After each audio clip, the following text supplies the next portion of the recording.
Everyone, welcome to ಧ್ವನಿ home. ನಾನು ಧ್ವನಿ. ಡೈಲಿ ವ್ಲಾಗ್ನ ಮಾಡ್ತಾ ಇದ್ದೀನಿ. ಪಾಪುಗೆ ಅಂತ ಅಂದ್ಬಿಟ್ಟು ಮಧ್ಯಾಹ್ನ ಅಡುಗೆನ ಮಾಡ್ತಾಯಿದ್ದೆ. ಇವಾಗ ಅವ್ರಿಗೆ ರೈಸ್ ಐಟಮ್ಸ್ ಎಲ್ಲ ತಿನ್ನಿಸೋದ್ರಿಂದ ಅವ್ರಿಗೆ ಸೆಪ್ರೇಟ್ ಮಾಡ್ತಿದ್ದೀನಿ ಅಡುಗೆನ. ಆ್ಯಂಡ್ ನಮಗೆ ಅಂತ ಅಂದ್ಬಿಟ್ಟು ಇದ್ಕಿದ ಬೇಳೆ ಸಾಂಬಾರನ್ನ ಮಾಡ್ಕೊಳ್ಳೋಣ ಅಂತ ರೆಡಿ ಮಾಡ್ಕೊತಾ ಇದ್ದೆ. ಆವಾಗಲೇ ಫ್ರೆಶ್ ಆಗಿ ಇದ್ಕಿದ ಬೇಳೆ ಎಲ್ಲ ಮಾಡ್ಕೊಂಡ್ವಿ. ಸ್ವಲ್ಪ ಅಮ್ಮ ಮಾಡಿಟ್ರು, ಆಮೇಲೆ ಅಜ್ಜಿ ನಾನು ಎಲ್ಲ ಸೇರಿಕೊಂಡು ಕಾಳುಗಳನ್ನ ರೆಡಿ ಮಾಡ್ಕೊಂಡ್ವಿ. ಮಧ್ಯಾಹ್ನನೇ ಆಗಿಬಿಟ್ಟಿತ್ತು ಅಡುಗೆ ಮಾಡ್ಕೊಳ್ಳೋಕೆ ಸ್ಟಾರ್ಟ್ ಮಾಡೋಷ್ಟರಲ್ಲಿ. ಧನ್ಯನ ಹುರ್ಕೊತಾ ಇದ್ದೀನಿ. ಇಲ್ಲಿ ಫ್ರೆಶ್ ಆಗಿ ನಾನು ಧನ್ಯ ಎಲ್ಲ ಹುರ್ಕೊಂಡೇ ಸಾಂಬಾರನ್ನ ಮಾಡ್ತಿರೋದು. ಈ ರೀತಿ ಮಾಡೋದ್ರಿಂದ ಸಾಂಬಾರ್ ಟೇಸ್ಟು ತುಂಬಾ ಚೆನ್ನಾಗಿರುತ್ತೆ. ಧನ್ಯನ ಸ್ವಲ್ಪ ಬಿಸಿ ಮಾಡಿಕೊಂಡು ಆ್ಯಂಡ್ ಇದ್ರ ಜೊತೆಗೆ ನಾನು ಬ್ಯಾಡಿಗೆ ಮೆಣಸಿಕಾಯಿನ ಹಾಕೊತಿದ್ದೀನಿ. ಇದು ಸಾಂಬಾರ್ದು ಕಲ್ಲರ್ಗೆ ಅಂತ ಅಂದ್ಬಿಟ್ಟು ಅದನ್ನು ಸ್ವಲ್ಪ ಬಿಸಿ ಮಾಡಿಕೊಂಡು ಆ್ಯಂಡ್ ಇದ್ರ ಜೊತೆಗೆ ಖಾರಕ್ಕೆ ತಕ್ಕಷ್ಟು ಖಾರದ ಮೆಣಸಿಕಾಯಿ ಬರುತ್ತಲ್ವ, ಅದನ್ನು ಹಾಕೊತಿದ್ದೀನಿ. ನೋಡಿಕೊಂಡು ಸೇರಿಸ್ಕೊಳ್ಳಿ ಖಾರದ ಮೆಣಸಿಕಾಯಿನ. ಇದನ್ನು ಸ್ವಲ್ಪ ಬಿಸಿ ಮಾಡಿಕೊಂಡು ಅದೇ ಮಿಕ್ಸರ್ ಜಾರ್ಗೆ ಹಾಕೊತಿದ್ದೀನಿ. ಆ್ಯಂಡ್ ಇದ್ರ ಜೊತೆಗೆ ತೆಂಗಿನಕಾಯಿನ ಸೇರಿಸ್ಕೋಬೇಕು. ತೆಂಗಿನಕಾಯಿನೂ ಕೂಡ ಫ್ರೆಶ್ ಆಗಿ ತುರಿದು ಇಟ್ಕೊಂಡಿದ್ದೆ, ಅದನ್ನು ಇವಾಗ ಸೇರಿಸ್ಕೊತಿದ್ದೀನಿ. ನನಗೆ ಮಧ್ಯಾಹ್ನಕ್ಕೆ ಮತ್ತು ಸಂಜೆಗೆ 2 ಟೈಮ್ಗೂ, ನೈಟ್ಗೆ 2 ಟೈಮ್ಗೂ ಸಾಂಬಾರು ಬೇಕು ಅಂದ್ಬಿಟ್ಟು ನಾನು ಸಾಂಬಾರನ್ನ ಮಾಡ್ಕೊತಾ ಇರೋದು. ಆ್ಯಂಡ್ ಇವಾಗ ಇದಕ್ಕೆ ಸ್ವಲ್ಪ ಹುರ್ಗಡ್ಲೆನ ಸೇರಿಸ್ಕೊತಿದ್ದೀನಿ. ಹುರ್ಗಡ್ಲೆ ಹಾಕ್ಕೊಳ್ಳೋದ್ರಿಂದ ಸಾಂಬಾರು ಗಟ್ಟಿಯಾಗಿ ಚೆನ್ನಾಗಿರುತ್ತೆ. ಆ್ಯಂಡ್ ಸ್ವಲ್ಪ ಚಕ್ಕೆ ಹಾಗೆ ಲವಂಗನ ಹಾಕ್ಕೊಂಡು ಇದ್ರ ಜೊತೆಗೆ ಸ್ವಲ್ಪ ಸೊಂಪನ್ನು ಕೂಡ ಸೇರಿಸ್ಕೊಂಡು ಹಾಗೆ ಸ್ವಲ್ಪ ಕಾಳುಮೆಣಸನ್ನ ಹಾಕ್ಕೊತಿದ್ದೀನಿ. ಆ್ಯಂಡ್ ಶುಂಠಿ ಹಾಗೆ ಬೆಳ್ಳುಳ್ಳಿನ ಹಾಕೋಬೇಕು. ಶುಂಠಿ ಹಾಕ್ಕೊಳ್ಳೋದು ಕ್ಲಿಪ್ಪಿಂಗ್ಸ್ ಇಲ್ಲಿ ಮಿಸ್ ಆಗಿಬಿಟ್ಟಿದೆ. ಸ್ವಲ್ಪ ಕೊತ್ತಂಬರಿ ಸೊಪ್ಪನ್ನ ವಾಶ್ ಮಾಡಿಬಿಟ್ಟು ಸೇರಿಸ್ಕೊತಿದ್ದೀನಿ. ಆ್ಯಂಡ್ ಈರುಳ್ಳಿನ ಕಟ್ ಮಾಡಿಬಿಟ್ಟು ಸೇರಿಸ್ಕೊತಾ ಇದ್ದೀನಿ. ಇವಾಗ ಸ್ವಲ್ಪ ನೀರನ್ನು ಹಾಕ್ಕೊಂಡು ಇದನ್ನು ಸ್ಮೂತಾಗಿ ರುಬ್ಕೋಬೇಕು. ಸ್ಮೂತಾಗಿ ರುಬ್ಕೊಂಡು ಇದನ್ನು ಸಾಂಬಾರಿಗೆ ಮಸಾಲೆನ ರೆಡಿ ಮಾಡಿ ಇಟ್ಕೊಂಡ್ಬಿಟ್ರೆ ಸಾಂಬಾರು ಬೇಗನೆ ಕ್ವಿಕ್ಕಾಗಿ ಆಗಿಬಿಡುತ್ತೆ. ಇದ್ಕಿದ ಬೇಳೆ ಸಾಂಬಾರಂತೂ ಬೇಗನೆ ಆಗಿಬಿಡುತ್ತೆ. ಇಲ್ಲಿ ಮಸಾಲೆ ಎಲ್ಲ ರುಬ್ಬಿ ಇಟ್ಕೊಂಡು ಆಗಿದೆ. ಇವಾಗ ಸಾಂಬಾರನ್ನ ಮಾಡ್ಕೊಳ್ಳೋಣ. ಸ್ಟವ್ ಆನ್ ಮಾಡಿಕೊಂಡು ಇಲ್ಲಿ ಒಂದು ಕುಕ್ಕರ್ನ ಇಟ್ಕೊತಾ ಇದ್ದೀನಿ. ಕುಕ್ಕಿಂಗ್ ಆಯಿಲ್ನ ಹಾಕೊತಿದ್ದೀನಿ. ಆಯಿಲ್ ಸ್ವಲ್ಪ ನೋಡಿಕೊಂಡು ಹಾಕೊಳ್ಳಿ. ಒಂದು 4ರಿಂದ 5 ಸ್ಪೂನ್ ಹಾಕೊಂಡ್ರೆ ಸಾಕಾಗುತ್ತೆ. ಆ್ಯಂಡ್ ಈರುಳ್ಳಿನ ಆಯಿಲ್ ಬಿಸಿ ಆದಮೇಲೆ ಈರುಳ್ಳಿನ ಹಾಕ್ಕೊಂಡು ಈರುಳ್ಳಿ ಸ್ವಲ್ಪ ಫ್ರೈ ಆದಮೇಲೆ ಇದ್ಕಿದ ಬೇಳೆ ಇರುತ್ತಲ್ವ ಅದನ್ನು ವಾಶ್ ಮಾಡಿಬಿಟ್ಟು ಸೇರಿಸ್ಕೊತಿದ್ದೀನಿ. ಈ ಇದ್ಕಿದ ಬೇಳೆ ಸಾಂಬಾರನ್ನ ಇಡ್ಲಿಗೆ ಹಾಗೆ ದೋಸೆಗೆ ಮಾಡ್ಕೊಂಡ್ಬಿಟ್ರೆ ಕಾಂಬಿನೇಷನ್ ಆಗಿ ತುಂಬಾ ಚೆನ್ನಾಗಿರುತ್ತೆ. ಆ್ಯಂಡ್ ಸಖತ್ ಟೇಸ್ಟಿಯಾಗೂ ಕೂಡ ಇರುತ್ತೆ. ಇವಾಗ ನಾನು ಇದ್ಕಿದ ಬೇಳೆ ಎಲ್ಲ ಹಾಕ್ಕೊಂಡು ಇದಕ್ಕೆ ಅರಿಶಿನ ಹಾಗೆ ರುಚಿಗೆ ತಕ್ಕಷ್ಟು ಉಪ್ಪನ್ನ ಹಾಕ್ಕೊಂಡು ಚೆನ್ನಾಗಿ ಇದನ್ನು ಫ್ರೈ ಮಾಡ್ಕೋಬೇಕು. ಆಲ್ಮೋಸ್ಟ್ ಇದು ಒಗ್ಗರಣೆಯಲ್ಲಿ ಚೆನ್ನಾಗಿ ಫ್ರೈ ಆದರೆ ಸಾಂಬಾರ್ ಟೇಸ್ಟು ತುಂಬಾ ಚೆನ್ನಾಗಿರುತ್ತೆ. ಆ್ಯಂಡ್ ಇದ್ರ ಜೊತೆಗೆ ಕಾಂಬಿನೇಷನ್ ಆಗಿ ಬದನೆಕಾಯಿ ಹಾಗೆ ಆಲೂಗೆಡ್ಡೆ ಮಿಸ್ ಮಾಡದೆ ಹಾಕೋಬೇಕು. ಹಾಕೊಂಡ್ರೆ ಸಾಂಬಾರ್ ಟೇಸ್ಟು ತುಂಬಾ ಚೆನ್ನಾಗಿರುತ್ತೆ. ನಾನಿವಾಗ ಆಲೂಗೆಡ್ಡೆ ಹಾಗೆ ಬದನೆಕಾಯಿ ಎರಡನ್ನೂ ಕೂಡ ಕಟ್ ಮಾಡಿಬಿಟ್ಟು ವಾಶ್ ಮಾಡಿಬಿಟ್ಟು ಸೇರಿಸ್ಕೊತಿದ್ದೀನಿ. ಇದನ್ನು ನಾನು ಒಗ್ಗರಣೆಗೆ ಹಾಕ್ಕೊತಾ ಇರೋದು. ಆಲೂಗೆಡ್ಡೆ ಬದನೆಕಾಯಿನೂ ಸ್ವಲ್ಪ ಫ್ರೈ ಮಾಡಿಕೊಂಡು ಇವಾಗ ನಾವು ರುಬ್ಬಿಟ್ಕೊಂಡಿದ್ವಲ್ಲ ಮಸಾಲೆ, ಅದನ್ನು ಸೇರಿಸ್ಕೋಬೇಕು. ಮಸಾಲೆ ಹಾಕ್ಕೊಂಡು ಅದನ್ನು ಸ್ವಲ್ಪ ರಾಸ್ ಮೇಲೆಲ್ಲ ಹೋಗೋವರೆಗೂ ಚೆನ್ನಾಗಿ ಒಂಚೂರು ಬಿಸಿ ಮಾಡ್ಕೋಬೇಕು. ಅಂದರೆ 2 ನಿಮಿಷ ಫ್ರೈ ಮಾಡ್ಕೊಂಡ್ಬಿಟ್ಟು ಆಮೇಲೆ ನಾವು ನೀರನ್ನು ಸೇರಿಸ್ಕೋಬೇಕು. ನಿಮಗೆ ಸಾಂಬಾರ್ದು ಕನ್ಸಿಸ್ಟೆನ್ಸಿ ಎಷ್ಟು ಬೇಕೋ ಅಷ್ಟು ನೀರನ್ನು ನೀವು ಸೇರಿಸ್ಕೊಳ್ಳಿ. ಸಾಂಬಾರು ಕನ್ಸಿಸ್ಟೆನ್ಸಿ ನೋಡಿಕೊಂಡು, ಅಂದರೆ ತುಂಬ ಗಟ್ಟಿಯಾಗೂ ಇರಬಾರ್ದು ಆ್ಯಂಡ್ ತುಂಬ ತೆಳುವಾಗೂ ಇರಬಾರ್ದು, ಮೀಡಿಯಮ್ ಆಗಿ ನೀವು ನೋಡಿಕೊಂಡು ಸೇರಿಸ್ಕೋಬೋದು. ನಾನು ಅದೇ ಮಿಕ್ಸರ್ ಜಾರ್ಗೂ ಸ್ವಲ್ಪ ನೀರನ್ನು ಹಾಕ್ಕೊಂಡು ಕೂಡ ಸೇರಿಸ್ಕೊತಾ ಇದ್ದೀನಿ. ಇವಾಗ ಸಾಂಬಾರು ಕನ್ಸಿಸ್ಟೆನ್ಸಿ ಎಲ್ಲ ಚೆಕ್ ಮಾಡ್ತಾ ಇದ್ದೀನಿ. ಆ್ಯಂಡ್ ಇವಾಗ ನಾನು ಟೊಮೊಟೊನ ಸೇರಿಸ್ಕೊತಿದ್ದೀನಿ. 1 ಟೊಮೊಟೊನ ನೀವು ರುಬ್ಬಕ್ಕೂ ಕೂಡ ಬೇಕಾದರೆ ಹಾಕೋಬೋದು, ಇಲ್ಲ ಈ ರೀತಿಯೂ ಕೂಡ ಮಾಡ್ಕೋಬೋದು. ಈ ರೀತಿ ಹಾಕಿದ್ರೂ ಸಾಂಬಾರು ಟೇಸ್ಟು ತುಂಬಾ ಚೆನ್ನಾಗಿರುತ್ತೆ. ಇವಾಗ ಒಮ್ಮೆ ಒಂದು ನೀಟಾಗಿ ಮಿಕ್ಸ್ ಮಾಡಿಬಿಟ್ಟು ನಾನು ಕುಕ್ಕರ್ ಲಿಡ್ಡನ್ನು ಕ್ಲೋಸ್ ಮಾಡ್ತಿದ್ದೀನಿ.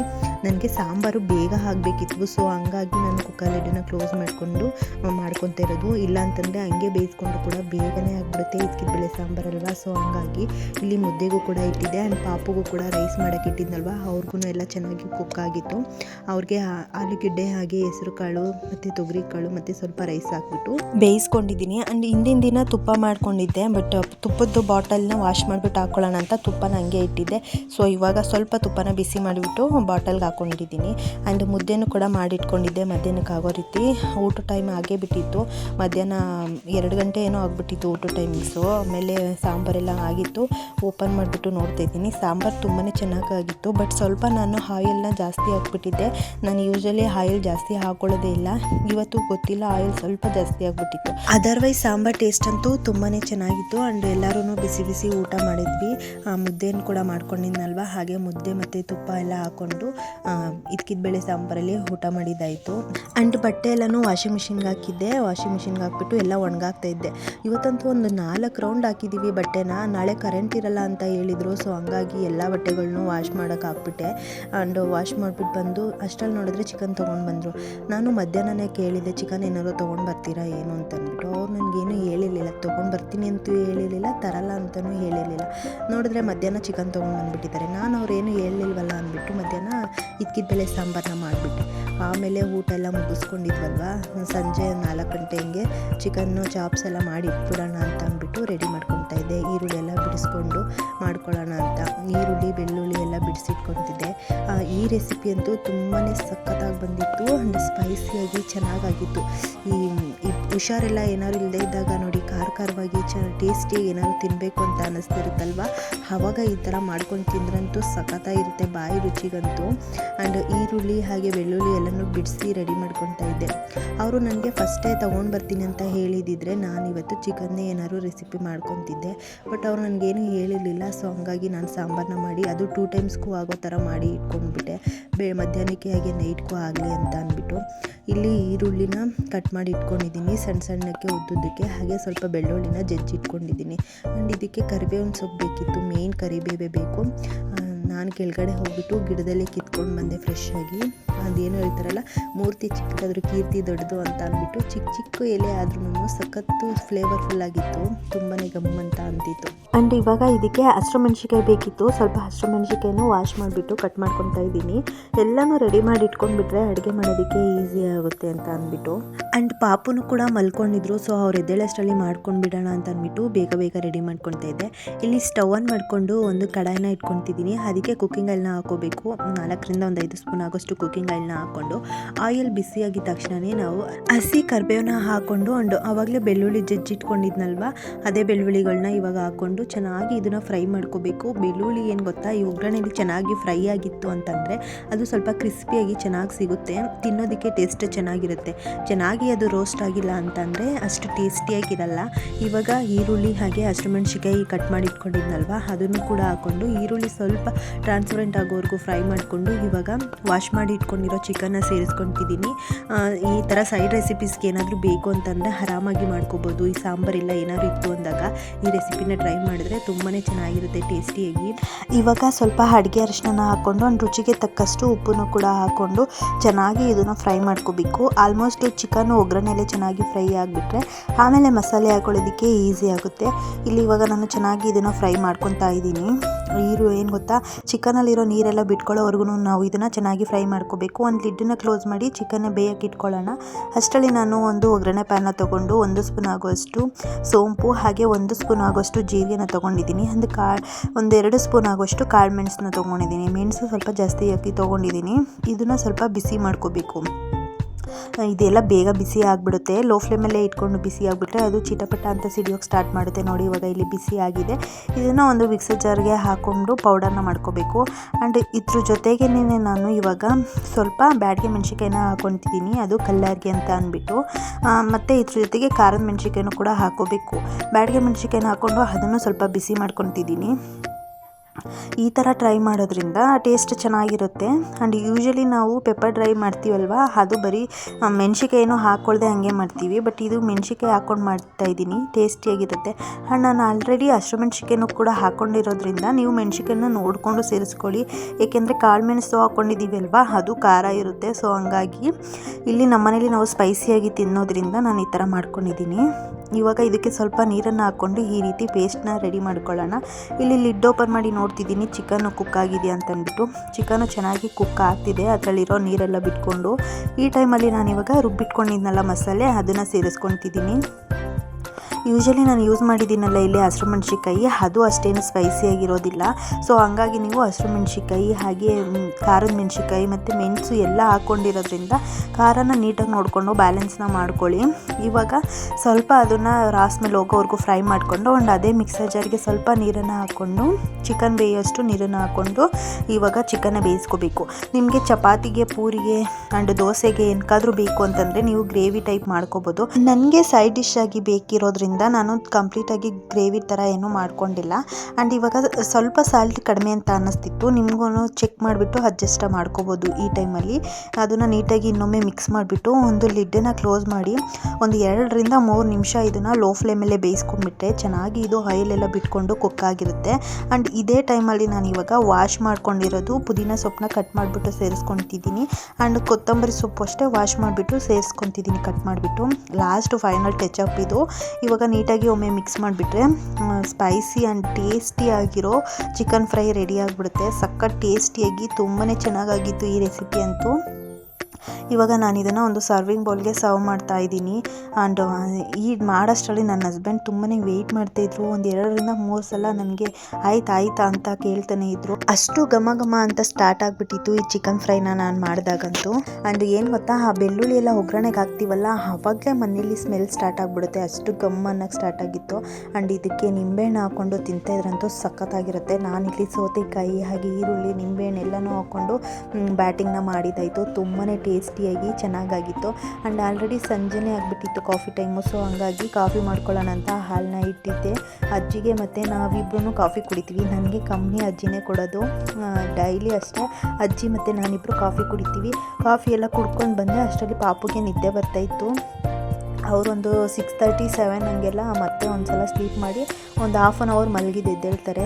ಬಟ್ ಮಲಗಿಸೋದೇ ಕಷ್ಟ. ಮಲಗಿಸೋಕ್ಕೆ ಒಂದು 1/2 ಅವರ್ ಟೈಮ್ ತೊಗೊಂಡಿರ್ತೀನಿ. ಬಟ್ ಅದು 1/2 ಅವರ್ ಅಷ್ಟೇ ಮಲ್ಕೊಳ್ಳೋದು. ಇವಾಗಂತೂ ತುಂಬಾ ಆಟ ಆಡೋದೆಲ್ಲ ಕಲ್ತ್ಕೊಂಡ್ಬಿಟ್ಟು ಅಷ್ಟು ನಿದ್ದೆ ಬಂದಿರೂ ಕೂಡ ಮಲ್ಕೊಳ್ಳಲ್ಲ. ಆಟ ಆಡೋ ಕಡೆನೇ ಗಮನ ಜಾಸ್ತಿ ಇರ್ತದೆ. ಎಷ್ಟು ಬೇಗ ಮಲ್ಕೋತಾರೋ, ಕೆಲಸ ಅದು ಇದು ಮಾಡ್ಕೋಬೋದು ಅಂತ ಅನ್ನಿಸ್ತಾ ಇರುತ್ತೆ. ಬಟ್ ಮಲ್ಕೊಂಡಾದ್ಮೇಲೆ ಯಾವಾಗ ಎದ್ದೇಳ್ತಾರೋ ಅನ್ನೋ ಥರ ಫೀಲು. ನನ್ನ ಫ್ರೆಂಡ್ಸ್ ಎಲ್ಲರೂ ಹೇಳ್ತಿದ್ರು ಈ ಥರ ಆಗುತ್ತೆ ಕಣೆ ಅಂತ. ಬಟ್ ನಾನು ಅವಾಗ ಏನು ಬೈತೀಯ, ಪಾಪು ಮಲ್ಕೊಂಡಿಲ್ಲ ಅಂದರೆ ಆಟ ಆಡಿಸು, ನಿನ್ಗೇನು ಕಷ್ಟ ಅಂತ ಹೇಳ್ತಿದ್ದೆ. ಬಟ್ ಇವಾಗ ಅಯ್ಯೋ ಮಲ್ಕೊಳ್ಳಿ ಅಂತ ನನಗೂ ಅನ್ನಿಸ್ತಿರುತ್ತೆ. ಮಲ್ಕೊಂಡಾದ್ಮೇಲೆ ಅಯ್ಯೋ ಪಾಪ ಮಲ್ಕೊಂಡ್ಬಿಟ್ಟಿದ್ದಾರೆ, ಬೇಗ ಎದ್ದೇಳಿ ಅಂತ ಅನ್ನಿಸ್ತಾ ಇರುತ್ತೆ. ಇವಾಗ ನನ್ನ ಫ್ರೆಂಡ್ಸ್ ಎಲ್ಲ ಹೇಳ್ತಿರೋ ಮಾತು ನಿಜ ಅಂತ ಅನ್ನಿಸ್ತಿತ್ತು. ಆ್ಯಂಡ್ ಪಾಪು ಮಲ್ಕೊಂಡಿದ್ರಲ್ವ, ಸೊ ಹಂಗಾಗಿ ಅಷ್ಟರಲ್ಲಿ ಪಾತ್ರೆ ಎಲ್ಲ ವಾಶ್ ಮಾಡ್ಕೊಳ್ಳೋಣ ಅಂತ ಅಂದ್ಬಿಟ್ಟು ಬಂದು ವಾಶ್ ಮಾಡ್ಕೊತಿದ್ದೆ. ಒಂದು ಟೈಮು ವಾಶ್ ಮಾಡೋದು ಮಿಸ್ ಆಯಿತು ಪಾತ್ರೆ ಅಂತ ಆದರೆ ಸಿಕ್ಕಾಪಟ್ಟೆ ಪಾತ್ರೆ ಬೀಳ್ತಾನೆ ಇರುತ್ತೆ. ಈ ಲೋಟಗಳು, ಈ ಚೊಂಬು ಆ್ಯಂಡ್ ತಟ್ಟೆಗಳು, ಈ ಥರನೇ ಜಾಸ್ತಿ ಪಾತ್ರೆಗಳು ಬೀಳ್ತಾನೆ ಇರುತ್ತೆ. ನಮ್ಮ ಮನೇಲಂತೂ ಪಾತ್ರೆ ತೊಳೆಯೋದೇ ಒಂದು ದೊಡ್ಡ ಕೆಲಸ ನಮಗೆ. ಆವಾಗವಾಗ ವಾಶ್ ಮಾಡ್ಕೊತೀವಿ. ಎಷ್ಟೋ ಸಲ ಅಂದ್ಕೊತೀವಿ ಹೀಗೆಲ್ಲ ಪಾತ್ರೆಗಳು ಎಷ್ಟು ಆಗಬಾರ್ದು ಅಂತ ಅಂದ್ಬಿಟ್ಟು. ಡೈಲಿ ಒಂದು 3-4 ಸಲ ಇಷ್ಟು ಪಾತ್ರೆಗಳನ್ನ ವಾಶ್ ಮಾಡ್ತಾ ಸಿಕ್ಕಾಬಿಟ್ಟೆ ಬ್ಯಾಕ್ ಪೇನ್ ಎಲ್ಲ ಸ್ಟಾರ್ಟ್ ಆಗಿಬಿಡುತ್ತಾ. ಆವಾಗ ಅಯ್ಯೋ ಯಾರ ಕೈಲಿ ಮಾಡೋಕ್ಕಾಗುತ್ತೆ ಬಿಡು, ಮಲ್ಕೊಂಡ್ರೆ ಸಾಕು ಅನ್ನೋ ಅಷ್ಟು ಬೇಜಾರಾಗ್ಬಿಡುತ್ತೆ. ಆ್ಯಂಡ್ ಅಷ್ಟು ಪಾತ್ರೆ ವಾಶ್ ಮಾಡಿದ್ರು ಇನ್ನೂ ಅಷ್ಟು ಪಾತ್ರೆಗಳಿತ್ತು. ಅಷ್ಟರಲ್ಲಿ ಪಾಪು ಕೂಡ ಎದ್ಬಿಟ್ರು. ಸರಿ ಅವ್ರಿಗೆ ಊಟ ಮಧ್ಯಾಹ್ನ ಮಾಡಿದ್ದೇ ಇತ್ತು, ಅದನ್ನೇ ಬಿಸಿ ಮಾಡಿ ತಿನ್ನಿಸ್ತೀನಿ. ಈ ಥರ ರೈಸ್ ಏನಾದ್ರು ಮಾಡಿಕೊಂಡ್ರೆ 2 ಟೈಮ್ಸ್ಗೂ ಆಗೋ ಥರ ಮಾಡ್ಕೊಂಡ್ಬಿಡ್ತೀನಿ ಪಾಪುಗೆ. ಆ್ಯಂಡ್ ನಮಗೂ ಕೂಡ ಸಾಂಬಾರೆಲ್ಲ ಬಿಸಿ ಮಾಡೋಕ್ಕಿಟ್ಟೆ. ಮಧ್ಯಾಹ್ನ ಮಾಡಿದ್ದೆ ಸಾಂಬಾರು ಇತ್ತಲ್ವ, ಸೊ ಹಂಗಾಗಿ. ಆ್ಯಂಡ್ ನಾನು ಇವಾಗ ಊಟ ಎಲ್ಲ ಮುಗಿಸ್ಕೊಂಡು ಹಾಲೆಲ್ಲ ಕಾಯಿಸಿಟ್ಕೊಳ್ಳೋಣ ಅಂತ ಅಂದ್ಬಿಟ್ಟು ಕಾಯಿಸಿಟ್ಕೊತಿದ್ದೆ. ಹಾಲನ್ನ ರೆಗ್ಯುಲರಾಗಿ ಸಂಜೆ ಟೈಮು 1 ಲೀಟರ್ ಹಾಕಿಸ್ಕೊಳ್ಳೋದ್ರಿಂದ ಅದನ್ನು ಕಾಯಿಸಿಟ್ಕೊಂಡು ಬೆಣ್ಣೆನ ಮಾಡ್ಕೊತೀವಿ. ಅಂದರೆ ಕೆನೆ ಎಲ್ಲ ಎತ್ತಿಟ್ಬಿಟ್ಟು ಬೆಣ್ಣೆನ ಮಾಡ್ಕೊತಾ ಇರೋದು. ಈ ಹಾಲು ಹಾಕಿಸ್ಕೊಳ್ಳೋಕೆ ಸ್ಟಾರ್ಟ್ ಮಾಡಿರೋದ್ರಿಂದ ತುಪ್ಪ ತೊಗೊಳೋದು ಸ್ಟಾಪ್ ಆಗಿದೆ. ತುಪ್ಪ ತೊಗೊತಿದ್ವಿ, ಇಲ್ಲಿ ಡಿಮಾರ್ಟ್ಗೆಲ್ಲರೂ ಹೋಗಿದ್ದಾಗ ತೊಗೊಂಡು ಬರ್ತಿದ್ದೆ. ಇಲ್ಲಾಂತಂದರೆ ಬೆಣ್ಣೆನ ತೊಗೊಂಡು ತುಪ್ಪನ ಮಾಡ್ಕೊತಿದ್ವಿ. ಇವಾಗ ನಾವೇ ಹಾಲು ಹಾಕಿಸ್ಕೊಳ್ಳೋದ್ರಿಂದ ಅದು ಕೆನೆ ಎಲ್ಲ ಎತ್ತಿಟ್ಕೊಂಡು ತುಪ್ಪನ ಮಾಡ್ಕೊತಿರೋದು. ದೇವ್ರ ಪೂಜೆಗೂ ತುಪ್ಪ ಆಗ್ತಾಯಿದೆ, ನಮಗೂ ತಿನ್ನೋದಕ್ಕೂ ತುಪ್ಪ ಆಗ್ತಾಯಿದೆ. ಊಟ ಎಲ್ಲ ಮುಗಿಸ್ಕೊಂಡಿದ್ನಲ್ವ, ಎಲ್ಲರದ್ದು ಊಟ ಆಯಿತು. ಪಾಪುಗೂ ಊಟ ಎಲ್ಲ ತಿನ್ನಿಸಿ ಅಗೇನ್ ಮತ್ತೆ ಪಾತ್ರೆಗಳು ಇಷ್ಟ ಆಗಿತ್ತು. ನೈಟ್ ಊಟ ಮುಗಿಸ್ಕೊಂಡಾದ್ಮೇಲೆ ಮತ್ತೆ ಪಾತ್ರೆಗಳೆಲ್ಲ ತೊಳಿತಾ ಇದ್ದೆ. ಪಾತ್ರೆ ಎಲ್ಲ ತೊಳೆದ್ಬಿಟ್ಟು ನನಗೆ ಏನು ಗೊತ್ತಾ, ಸ್ಲ್ಯಾಬು ಇದೆಲ್ಲ ನೀಟಾಗಿ ಕ್ಲೀನ್ ಮಾಡ್ಕೊಂಡ್ಬಿಡ್ತೀನಿ. ಅಲ್ಲೂ ಸುಮ್ಮನೆ ಡಸ್ಟು ಅದು ಇದೆಲ್ಲ ಮತ್ತು ಸಾಂಬಾರು ಎಲ್ಲ ಚೆಲ್ಲಿರ್ತೀವಲ್ವ, ಸೊ ಹಂಗಾಗಿ ನೀಟಾಗಿ ಎಲ್ಲ ಒರೆಸ್ಕೊಳ್ತಾ ಇದ್ದೆ. ಈ ಥರ ಕ್ಲೀನ್ ಮಾಡ್ಕೊಂಡು ಆದಮೇಲೆ ಅಡುಗೆ ಮನೆ ನೋಡೋದೇ ಒಂದು ಚೆಂದ. ನಾನು ಯಾವಾಗಲೂ ಇದೇ ರೀತಿಯೇ ಕ್ಲೀನ್ ಮಾಡ್ಕೊಳ್ಳೋದು. ಸ್ಲ್ಯಾಬ್ ಎಲ್ಲ ಕ್ಲೀನ್ ಮಾಡ್ಕೊಂಡಾದ್ಮೇಲೆ ಇವಾಗ ಗ್ಯಾಸ್ ಸ್ಟವ್ ಎಲ್ಲ ಕ್ಲೀನ್ ಮಾಡ್ಕೊಂಡಿರ್ತೀನಿ. ಅದ್ರ ಕೆಳಗಡೆನೂ ಅದು ಇದು ಚೆಲ್ಬಿಟ್ಟಿರ್ತಾರಲ್ವ, ಚೆಲ್ಲೋಗಿರುತ್ತೆ. ಸೊ ಹಂಗಾಗಿ ಆ್ಯಂಡ್ ಗ್ಯಾಸ್ ಸ್ಟವ್ ಇಟ್ಕೊಂಡಿದ್ದೀವಲ್ಲ, ಅದರಿಂದ ಟೈಲ್ಸ್ಗೆಲ್ಲ ಏನಾದರೂ ಚೆಲ್ಲಿರೋದು ಆರೋದೆಲ್ಲ ಸಿಡಿಯುತ್ತೆ. ಏನಕ್ಕೆ ಅಂತಂದರೆ ಸ್ಟವ್ ಹತ್ರ ಇರೋದ್ರಿಂದ. ಸೊ ಹಂಗಾಗಿ ಎಲ್ಲ ಕಡೆ ನೀಟಾಗಿ ಒರೆಸಿಟ್ಕೊತಾ ಇದ್ದೆ. ನನಗೆ ನಮ್ಮಮ್ಮ ಒಂದೇ ಮಾತು ಹೇಳೋರು, ದೇವರು ಬಡತನ ಕೊಡ್ತಾರೆ ಆದರೆ ಕೊಳೆತನ ಕೊಡಲ್ಲ ಅಂತ ಅಂದ್ಬಿಟ್ಟು. ಹಂಗಾಗಿ ಅವರಿಂದನೇ ನಾವಿಷ್ಟು ಕ್ಲೀನಾಗಿರಬೇಕು, ನೀಟಾಗಿ ಇಟ್ಕೋಬೇಕು ಅನ್ನೋದೆಲ್ಲ ಕಲ್ತಿರೋದು. ಇವತ್ತಿನ ಡೇ ಈ ರೀತಿ ಇತ್ತು.